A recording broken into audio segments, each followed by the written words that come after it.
Just because a move is good, or a movement pattern that's really important to include, or we see it often as a staple in a routine, doesn't mean we deserve to do it. Every exercise we include has to be earned. And doing a harder variation that we can't control or utilize to the fullest will actually hold us back. Sometimes doing that easier exercise will actually allow us to get more out of our workouts and more out of the movement. Often, if you do a move actually modified to your current needs and goals, you may feel the muscles being worked harder because everything is engaged correctly. That's why I wanted to talk about 4 exercises that are often in programming, yet people aren't maximizing. These 4 moves aren't given credit for being the challenging exercises they actually are. And not only do I want to go over the reason to use these moves, but the common mistakes I see people making, and also the modifications we should be using instead to earn those harder variations. Exercise number 1, balance lunges or Bulgarian split squats. This move is an amazing unilaterally focused leg exercise. Yet so often, we aren't really getting the true benefit of our back foot being raised up on a bench or in a suspension trainer. While yes, the automatic instability of raising that foot up does make it more challenging no matter what, the true point of putting your back foot up is to increase the range of motion you're actually working through. Yet so often we place our back foot up on something only to repeat the same range of motion we would when doing a split squat off the ground.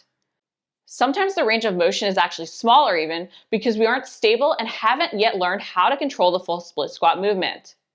And on top of that, so often because we can do a move, we start to even add loads and completely miss out on the full benefit of this variation. We have to remember that loads are not the only way to progress an exercise. And that if we're going to include the balance lunge, we have to make sure we can utilize the increased range of motion. That is what creates the progression and benefit of this movement. From there, you can add loads, change tempos, and even vary the way in which you're creating that extended range of motion to adjust instability. But you need to utilize the full range of motion first. If you can't work through that fully extended range of motion, you may want to start with a lower bench or box to reduce the mobility and stability demands. Slowly increase the range of motion instead of just jumping to a bench. You may even find right now you struggle to fully come to the ground during a basic split squat. If that's the case, start with that basic split squat, even starting the movement from the ground to fully have to learn how to control the complete range of motion.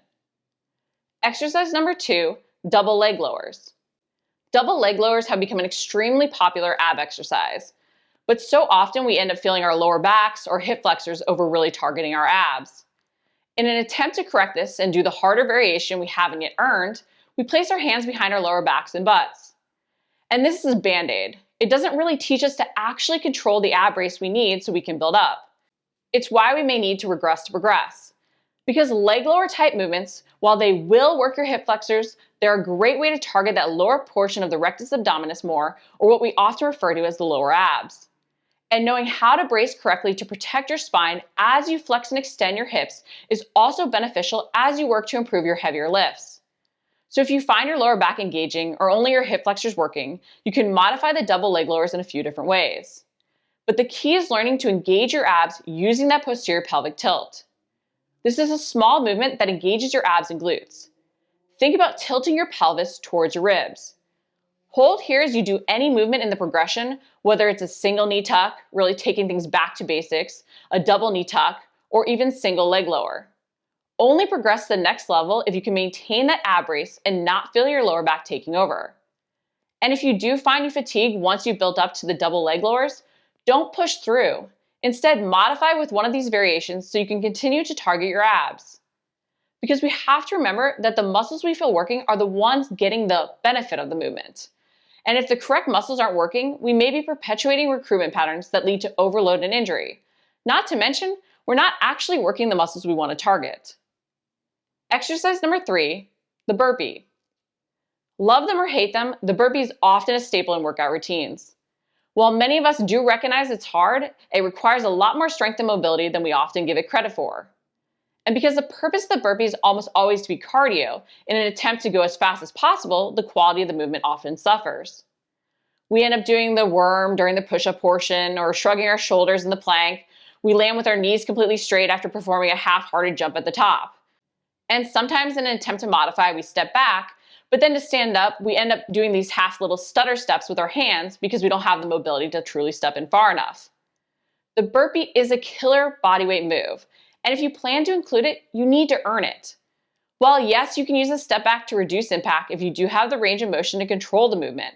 And while yes, you can take out the push-up to modify it as well, so you don't end up doing the worm. If you want to truly build up to that full burpee, try instead using an incline. If you've been working to improve your push-ups and build towards that first full perfect push-up from your toes, you may have already been using an incline. And if you aren't, start. The incline can be a great way to reduce the load on our upper body and core so we can perform the push-up correctly. The incline also reduces the mobility demands during the burpee. It takes a lot more mobility than we realize to jump back in and efficiently stand up.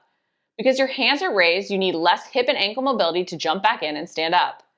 As you feel comfortable with this move and can move quickly while performing quality reps, you can then lower the incline over time. Exercise number 4, single leg glute bridges.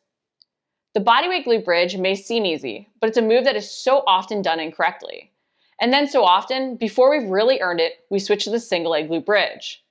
We may try to use the single leg glute bridge to get some unilateral benefits and work each side independently, but we have to recognize that it's a bigger jump in progression from the basic bodyweight glute bridge than we even realize. So before we even try the single leg variation, we may need to make sure our glutes are actually powering that basic glute bridge. We don't want our hamstrings or our lower back compensating instead. We don't want to barely be able to lift up in that basic glute bridge or end up hyperextending our lower backs because we don't have full control and then start to try the single leg variation. A few key cues to help you better engage your glutes during even the basic bodyweight glute bridge are: 1. Before lifting, perform the posterior pelvic tilt, tucking your hips towards your ribs. Maintain this throughout the bridge and don't let your lower back arch to lift up higher. Number 2, drive your knees towards your toes as you lift so you don't push yourself backwards and end up using more hamstring. 3, engage your upper back, bending your elbows to drive your upper arms into the ground so you can focus on that pure hip extension. Once you can control that basic bodyweight glute bridge, you can then move into an 80-20 variation. This will allow you to focus more on one side or the other while still having a bit of assistance. We have to remember that the full unilateral or single leg glute bridge isn't just us having to lift all the weight on one side, but it's also us having to stabilize our pelvis and balance.